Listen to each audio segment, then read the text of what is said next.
Hi, this is Donna Clark. Welcome to my channel, Create by Hand. Today I want to share with you how to make this beautiful card. I use this lovely Needlepoint Nook Suite.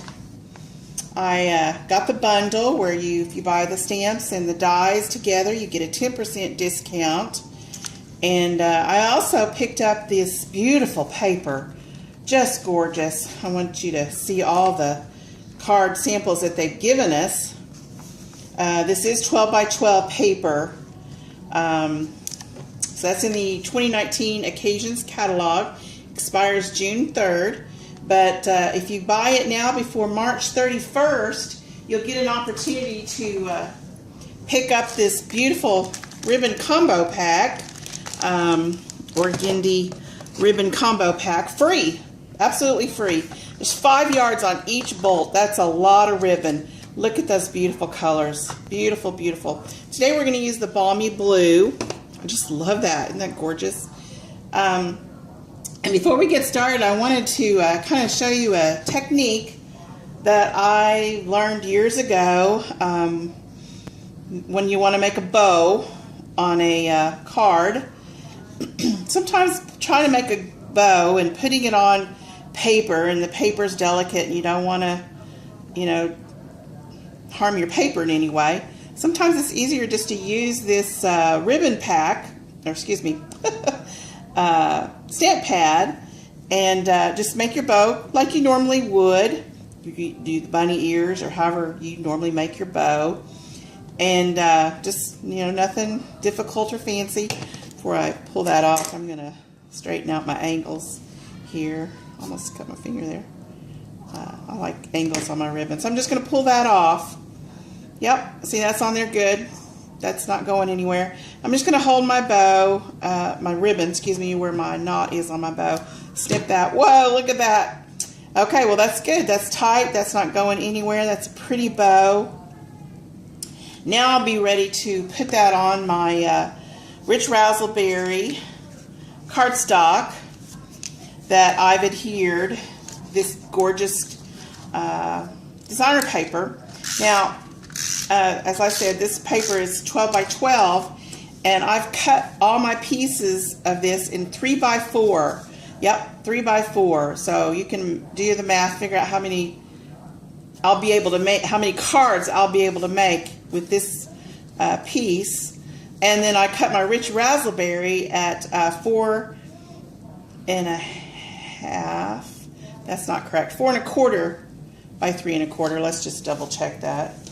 Yep, 4 1/4 by 3 1/4. Yep, that's how I cut that. So now I'm gonna put my bow on.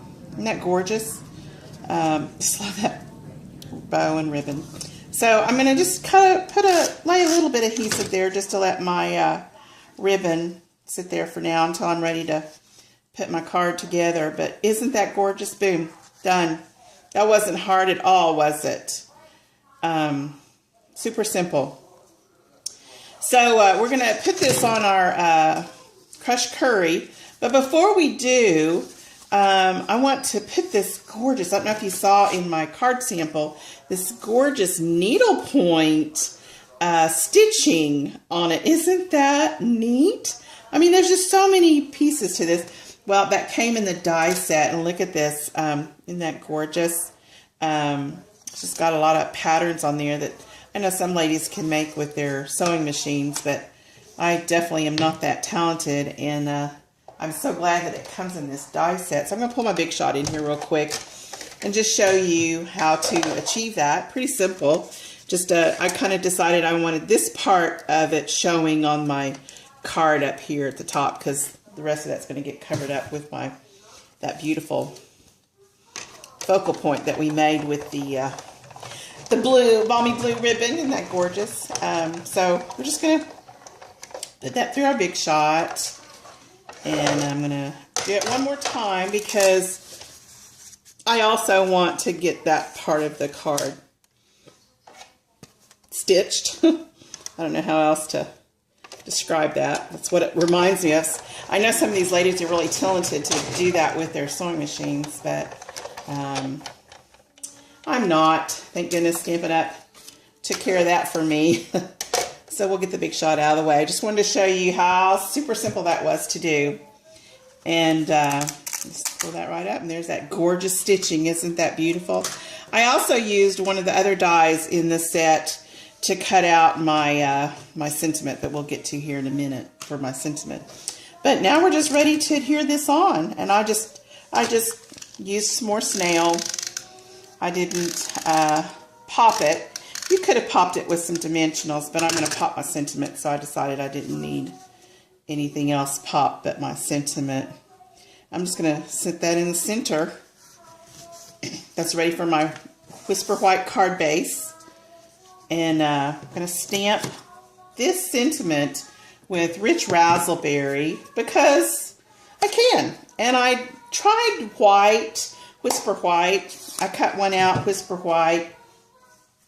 And I just didn't like it as well as I do the Balmy Blue. So I decided I'm just going to do it in the Balmy Blue.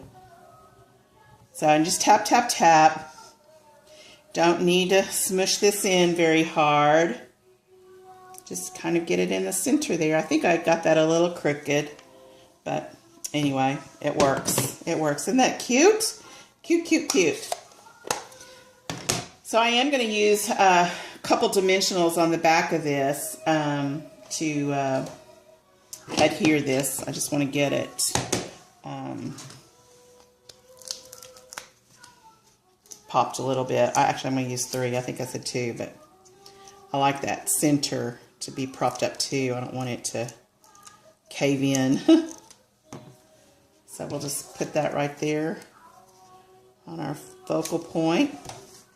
And now we're ready for our card base, to put that on our card base and stamp the inside. I want to show you some of the stamping I did on the inside using some of the other stamps that are in the set. Isn't that cute? I love giving a surprise on the inside of a card as much as I do having something gorgeous to look at on the outside of the card. But there's your cards, and I just really hope you enjoyed that ribbon technique. And if you have any questions, be sure to contact me. And if you don't have a demonstrator, I'd love to send you a catalog and help you out in any way I can. Again, thank you. Have a blessed day. Bye.